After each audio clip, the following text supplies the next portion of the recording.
Non-partisan ang idinaos na White Ribbon March kontra korupsyon nitong linggo.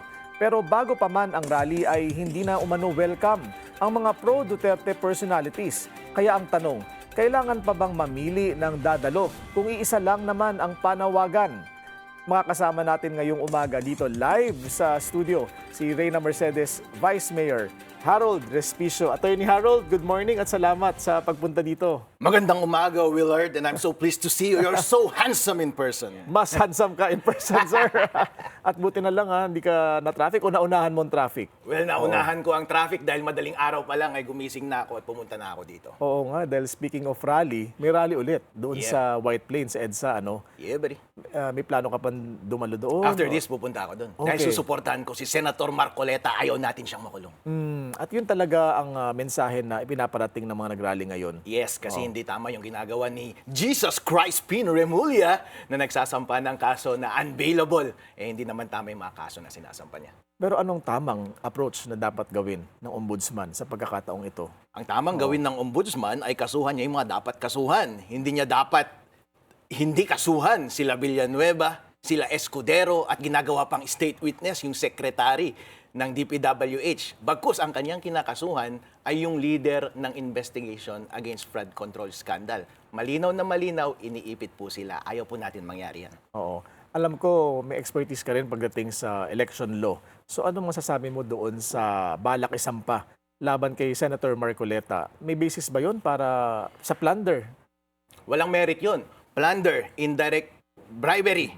Ang basis po ng mga yun, ang gravamen nun is by reason of public office. Nung ibinigay ba yung pera sa kanya, was it by reason of public office? Hindi po. By reason of potential candidacy. Ako po, Vice Mayor po ako, merong nagbibigay sa akin ng pecuniary interest. Linibre ako ng nanay ko kahapon.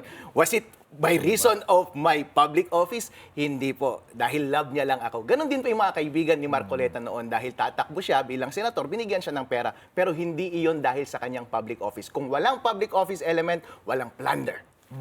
Pwede kang defense counsel ni Senator Dante Marcoleta. Kinukuha ka ba niya o may kumakausap sa'yo? Wala po. Okay. Pero pwede si Atty. Harold. Samantala, isang taon na mula nang sabihin ni Pangulong Bongbong Marcos na dapat mahiya ang mga tiwaling opisyal sa pamahalaan. Hanggang ngayon, wala pa ring patid ang investigasyon sa maanumalyang flood control projects. Mag-1 year na, mahiya naman kayo. Yun ba yun, yung famous line, Atty. Harold? Ang gusto ko, makulong, hindi lang mahiya. Ang ginagawa na po namin ay pinapahiya namin sila, kaya kami nagsasalita laban sa kanila. Pero ang ginagawa ng ombudsman, ang ginagawa ng NBI, yung mga nagpapahiya para sana makontrol sila sa kanilang misbehavior, pinapakulong.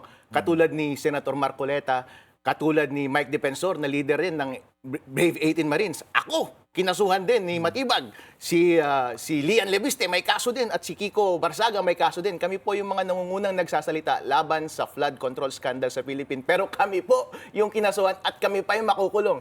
Pero sino po yung mga idinawit talaga sa flood control scandal na may direktang partisipasyon, kahit hindi na natin sabihin si BBM, sabihin na natin yung mga sekretary, yung mga senador na pinangalanan, yung mga congressman, yung mga kasama sa gabinete, yung mga undersecretary na direktong involved, sila Romualdez, sila Zaldico.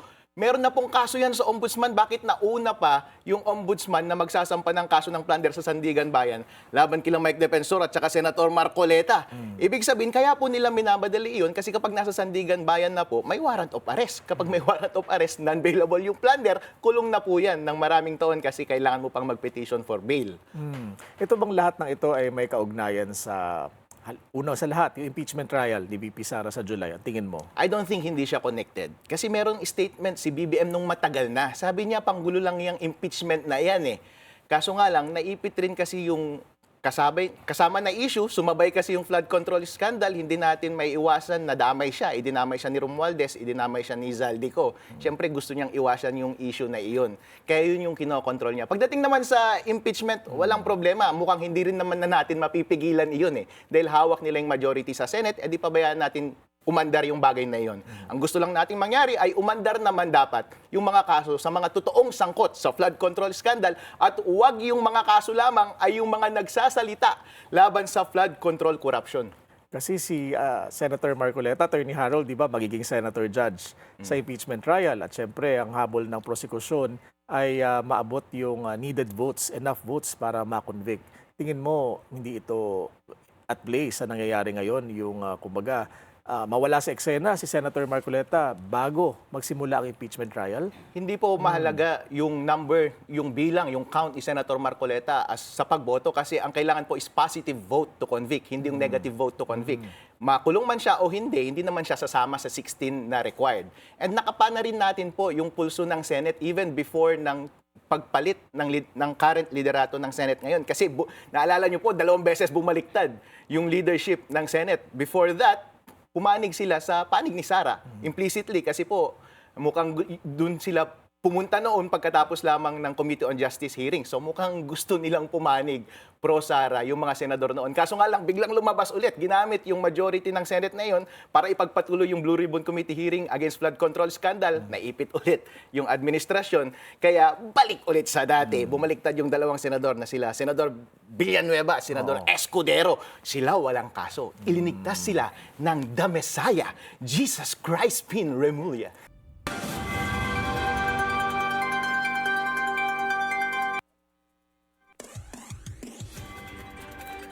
Lahat ng sangkot dapat managot. Yan ang panawagan ng libo-libo sa ginawang anti-corruption rally sa EDSA nitong linggo. Ngayon, isang white ribbon march ang idinaos na ayon sa mga organizer ay non-partisan. Naniniwala ka non-partisan? Wala naman atang rally na non-partisan eh. Oh, hindi Di ba? ba nga? Kaya nga palagay ko, huwag na lang Oo. sila magsabi ng ganon. Oo. Kasi pag nakita mo naman yung composition, o ayan na nga, may mga umaalma na. Oo. Pero bago pa man ang rally, nilinaw ng grupong bayan na hindi daw welcome ang mga umunoy rabid na pro-Duterte personalities sa White Ribbon March. Babala nila, ayaw nilang magamit ang rally para linisin ang imahe ng mga politiko o pamilya na may issue rin mismo sa korupsyon at pananagutan. Did they actually say that? Sinabi ba talaga nila, pinahayag nila na kung ikaw ay rabid DDS, hindi ka pwedeng sumali? Parang specifically, hindi naman pinangalanan yung kumbaga, person Oo. na involved. Pero, yes, but sinabi nila na kapag ikaw ay pro-Duterte, hindi ka welcome? Kapag ikaw ay may bahid, pinagtatanggol mo ang isang may bahid ng korupsyon. Oo, ganyan. parang yun yung malabo. papunta na doon. Kasi innocent until proven guilty eh. Hindi ba? Para sa akin lang ha. Okay. Pero kung isa lang ang panawagan na itigil ang paglustay ng pera ng taong bayan, may epekto pa ba ang mga kilos protesta?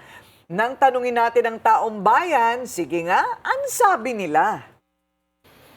Mayroon pa naman, sir. Kung ano dahil lang kasi yung binarali nila sa tungkol sa mga politiko, ganun, para mapaayos yung mga bahay nila. Yun lang po, sir. Palagay ko, parang hindi na kasi wala naman na ano nangyayari. Meron po ba kayong naaalala ng example ng parang wala namang rally na hindi naging impactful Yung nakaraan. itong Sunday? Ano masasabi niyo rin sa White Ribbon Movement rally ng Sunday, sir? Parang wala lang nangyari sa rally. Parang wala daw nangyari. Oo. Hindi natin maiiwasan na ganyan talaga ang mararamdaman ng mga tao eh. Oo. Kasi pang ilang beses na ito eh. Di ba pinag-uusapan natin na noong 1986, Yan, oo. isang malakihan lang yon.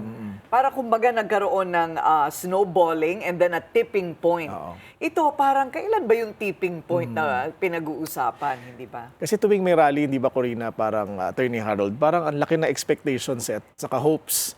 Halimbawa, EDSA 1, EDSA 2, tapos makalipas ang ilang even buwan nga lang at taon, nadidismaya na yung mga tao dahil wala silang nakikitang tunay na pagbabago. Oo, kasi yung EDSA 1 and 2, napalitan kaagad yung presidente, di ba? Okay, kasama po natin ngayon si Reyna Mercedes, Vice Mayor Respicio. Ayan, Harold Respicio. Magandang araw po sa inyo. Good morning, Corina. Good morning! Ayon. Sir, bakit kayo galit na galit doon sa TV? Naloko kami eh! Ha, bakit? Kasi sabi sa White Ribbon March, yung mga organizers, innocent yung mga yun. Hindi nila sinabi na bawal kami. Pero ang nagsabi na bawal kami ay yung mga lead speakers nila, sila Teddy Casino. At saka yung Bayan, Makabayan ata yun, meron silang linabas sa Facebook. Nung una po, naipag-coordinate si Marcoleta, si Mike Defensor, doon sa organizers ng White Ribbon March. Yung mga nag-organize po, mga religious groups, mga pari, mga Muslim, sama-sama po. At ang tono nila ay walang kulay, at non-partisan. So welcome ang lahat. Yung Right. linagay po nilang poster, welcome ang lahat. Kaya ready po kaming pumunta doon. Kaso nga lang, yung mga inimbitahan nilang lead speakers ay yung nasa anti-Duterte. At before pa ng event, nag-post sila na bawal si Mike. At bawal yung mga DDS. So hindi namin alam kung sino ang susundin namin. Susundin ba namin yung organizer na kausap namin o yung mga lead speakers? Siyempre, nandun na po kami sa event. Nung Sunday, hindi naman po namin pwedeng isiksik yung sarili namin doon na yung mga speakers nakaupo sa harap tapos sila mismo ang nagsasabi na hindi kami welcome. Kaya doon lang po kami sa gilid. Okay, so parang salamin siya ng nangyayari ngayon sa politika, ano? I mean, even in the Senate. Kumbaga, yung confusion of who is guilty and who isn't. Dahil sabihin na nating former President Rodrigo Duterte in the ICC, yan ay inaano pa nililitis pa yan. Pagkatapos impeachment trial of Vice President Sara Duterte, lilitisin pa lang. So paano ngayon yon yung sasabihin nila na bawal dahil korupsyon ang pinag-uusapan? Okay lang po yun na hindi tayo magsalita in support ng mga personalidad na sinusuportahan natin kung ang objective natin ay mabago ang ating gobyerno. Nabanggit niyo po kanina, EDSA 1, EDSA 2. Kaya po naging successful yun, ay united po kasi ang opposition. Kasama ang church, kasama ang mainstream media. Nakita po namin ito na pagkakataon, sa wakas, at last magsasama-sama na kami para manawagan na itigil na ang korupsyon. Maaring ito na ang umpisa. Inaamin po namin, mahina po kami kapag puro DDS lang ang mga nagsasalita dahil marami rin sa kabilang side na kinokontra kami. Kapag hindi po united yung opposition, hindi mo talaga matitibag yung kalaban mong korupsyon dito sa ating bansa. Kaso nga lang po, hindi magiging successful kung yung potential na kasama mo ay i-discourage ka rin na mag-participate. Kaya po frustrating on our side yung bagay na yun. So on the day itself, kumbaga, tsaka nyo lang nalaman na hindi kayo pwedeng magsa-entablado. Yun po ang Ayun. na-sense namin. Kasi the day before, may mga post na ayaw kaming papuntahin doon. And on the day, nakita namin yung primary speakers ay sila rin yung nagsasabi na hindi kami welcome. So mahirap pong tumabi sa kanila. Okay. Yun so, nga itatanong ko sana kung na-achieve ba sa tingin ninyo objective ng White Ribbon March? Ang objective po ng White Ribbon March ay para manawagan lamang na itigil ang korupsyon sa Pilipinas. Kapag tayo po ay nagrarally, marami pong mga objectives na pwede. Yung mga radical, gusto nila ng people power, i-overthrow na talaga yung government. Pangalawa, i-call out lang yung mga misbehaving public officials. And pangatlo is para i-maintain yung well-information ng public para sa susunod na election ay alam nila kung sino ang iboboto nila.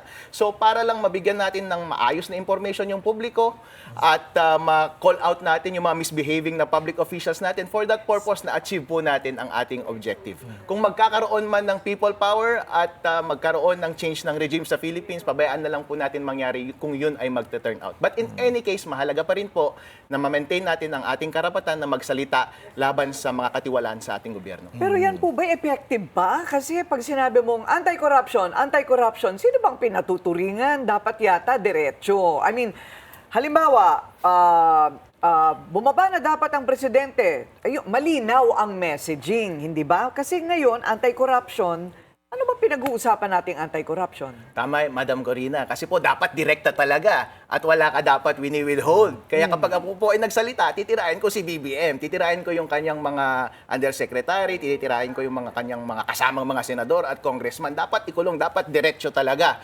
Kaso nga lang po, kung gusto nyong magkaisa, maging sensitive tayo sa bawat isa. Kapag ang host sabi niya, huwag maging partisan, huwag masyadong radical sa inyong mga deklarasyon, kailangan po nating respetuhin yun. But in any case, kung kayo naman po ay nasa isang side, huwag masyadong sensitive. Kung pag nagsalita yung kabilang banda na naapektuhan kayo, ipasok sa isang tenga, labas sa isang tenga, dahil karapatan nilang magsalita iyon. Ang pinakamahalaga po ay hindi ma-thwart yung overall or yung general goal ninyo or mission ninyo na maiparinig sa taong bayan at sa ating public officials yung ating mga hinaing. Okay, pero ipinapanawagan ninyo na sana binigyan ng pagkakataon si Ginoong Mike Defensor plus the 18 ex-Marines. may pagkakataon po sila anytime. Ang Oo, panawagan dapat. lang namin ay, nung nag-invite kayo na walang kulay at walang partisan, pumunta kami sa invitation, in the last minute, hindi nyo dapat pwedeng sabihin na bawal kami pumunta dyan. Yun po yung frustrating. Okay, panoorin natin ulit ang parang magkakabilang panig. Nakausap din po natin kasi si Ginoong Nato Reyes kahapon, plus yung mga sinabi ni Ginoong Respicio. We respect his opinion. No?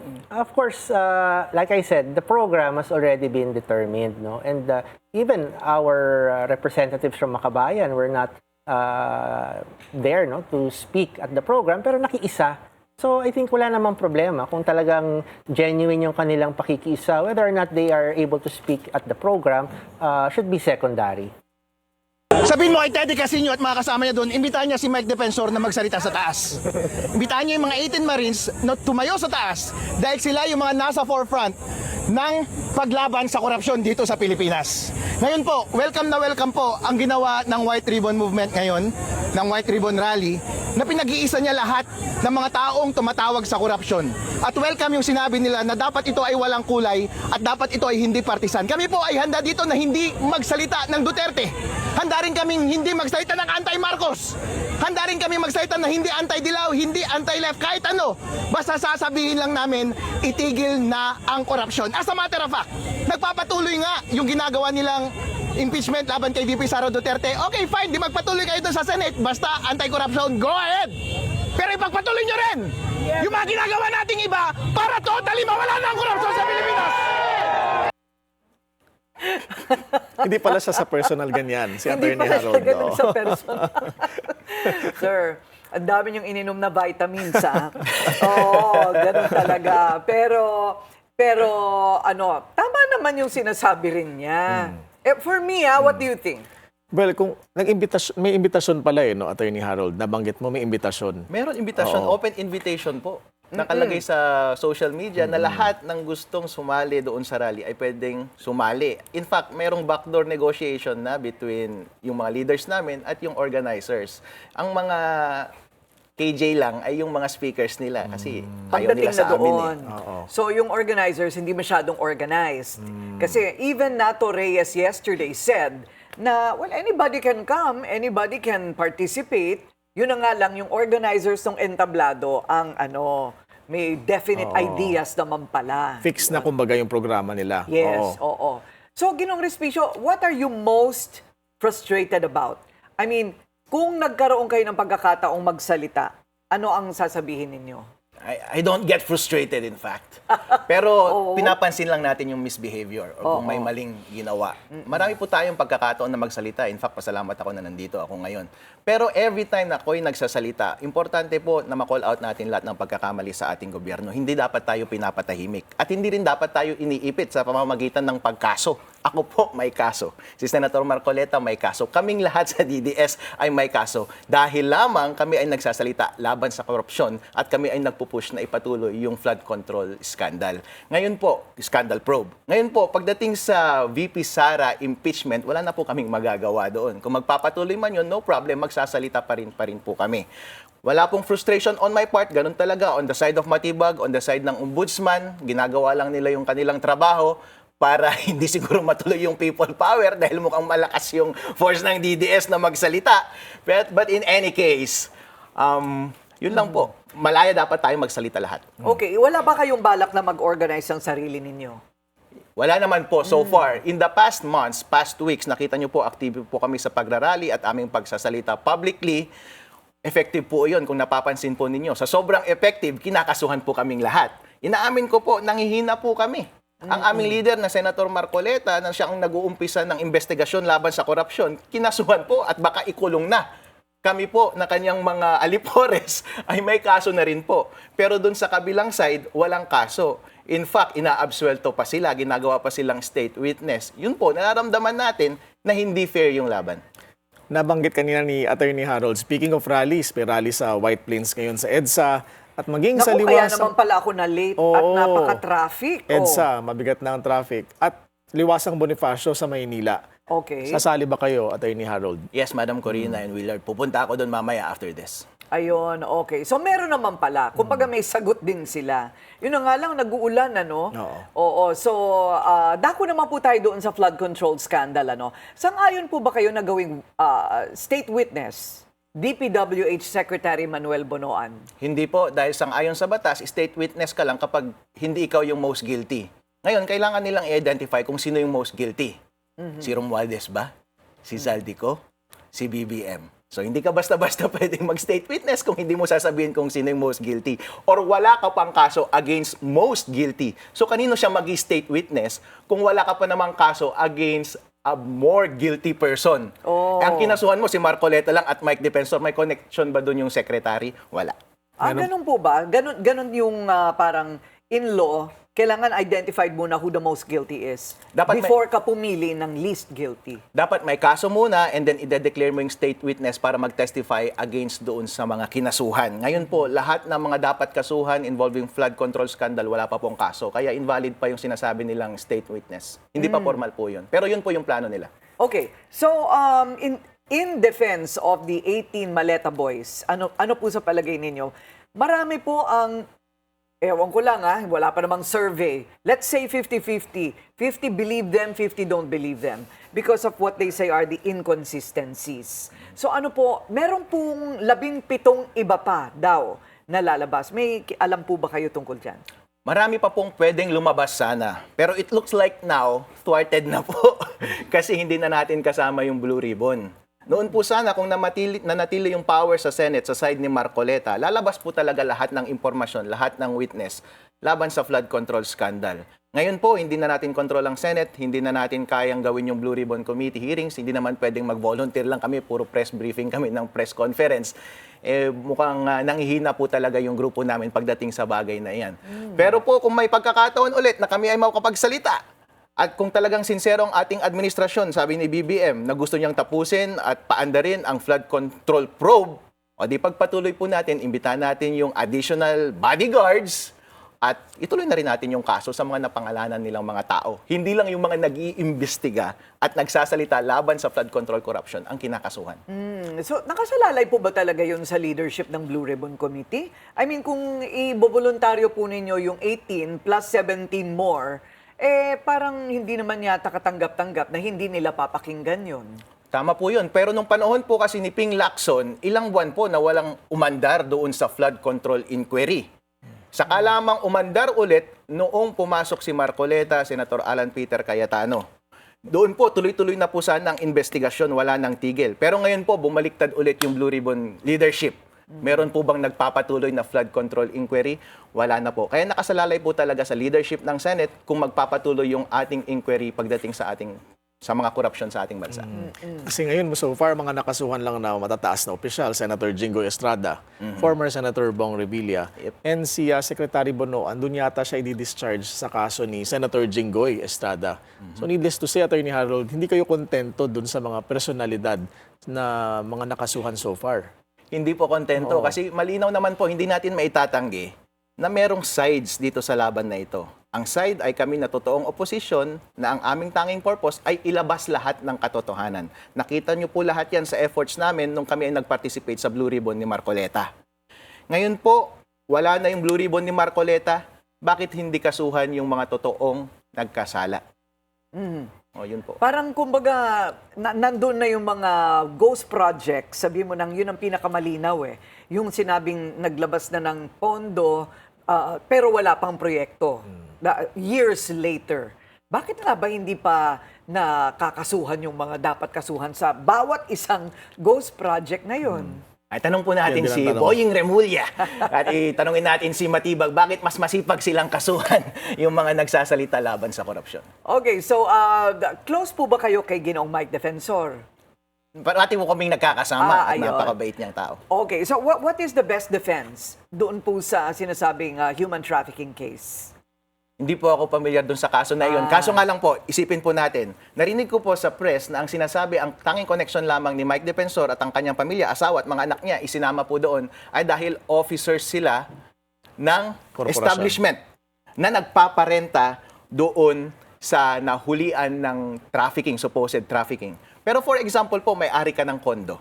ipinarenta mo iyon sa isang tao. Tapos yung tao na iyon ay na-raid at nahuling may drug sa loob. Kayo po na nagpaparenta ng isang condominium unit, pwede bang kasuhan? Hindi po, dahil nagparenta ka lang, hindi ka naman involved doon sa activities na bagay na iyon. Bakit kaya hindi pa ilabas yung kontrata ng tenant, yung lessor lessee? Parang wala pa pong nakakaalam kung sino po talaga yung nagrenta ng espasyo. O yun nga po, dapat nilang ilabas yun dahil yun yung connection between ng corporation ni Mike Defensor at ang kanyang pamilya at dun sa mga nagre-renta na sinasabing direktang involved dun sa human trafficking. In fact, mahalaga yung kontrata na iyon para maidamay sila. Kapag wala po yung kontrata na iyon, absuelto po dapat sila, dapat po walang kaso. Ayun, okay. O, ayan na ha, mga kababayan. Matapos ang lahat ng diskusyon ng iyan, oras na para tignan natin, ano ba mga komento ninyo? Ayan, pinangako natin, babasahin natin yung mga comments sa mga live stream at Facebook para malaman kung may epekto pa ba ang rally sa Pilipinas. Ang sabi nila, eto, mula kay Ramon Enero, Maleta power is more powerful than people power. Kaya everybody should fight to survive until 2028. It's a matter of survival. Para sa iba ha, ganon. Kaya kailangan yung laman ng maleta para makasurvive tayong lahat. Oh. Alan Marasigan, ayon sa kanya, depende sa rally. Karamihan kasi sa rally ngayon, mga bayad daw ang mga pumupunta. Bayad kaya sila? Ang dami naman nilang pera. Oo, ang O dami talaga na- ba binayaran lahat ng mga pare? Ganon? Oo nga, at saka ang dami papakainin nun. Oo. Ang alam ko, kapag Iglesia ni Cristo, talagang isang kumpas lang. Pupunta talaga silang lahat dyan. Ano? Okay. Jrabi Fernan, depende kapag may traction. Yun nga lang, mangilan-ngilan lang ang effective na rally. Dapat pa din kasing marunong mag-communicate. Yun ang sinasabi natin. Mag-communicate kada tao na sasali at hindi lang bayad ang pinuntahan. The movement na interviewin ng isa sa kanila tapos hindi man lang ma-explain ng maayos, nawala na ng credibility. Ayun. Oo. Yung messaging medyo sabog. Hindi ba? Kailangan unified at naiintindihan ng tao. Oo, kasi panay-panawagan natin ng anti-corruption, pero ba walang nakukulong? Hindi ba? Yung resulta kailangan makita. Correct. Oo. And that is pertaining to the flood control project pa lang. Meron pang nadidiscover sa DepEd, may nadidiscover sa DOH, etc. Tapos ngayon, nakatuon tayong lahat sa impeachment. Ang dami pang issue na dapat talagang pagtuunan ng pansin. Obviously, si Attorney Harold naniniwala pa sa rally dahil siya ay pupunta sa rally mamaya. Yes, naniniwala ako dahil po kahit hindi matuloy ang people power, mahalaga pa rin na i-call out natin yung mga misbehavior ng ating public officials. Ayun. Okay. Naku, maraming salamat. Nag-drive pa kayo galing Isabela. Yeah, buddy. Oo, marami pong salamat. Si Vice Mayor Harold Respicio ng Reyna Mercedes, Isabela. Thank you very much, sir. Thank you, ma'am.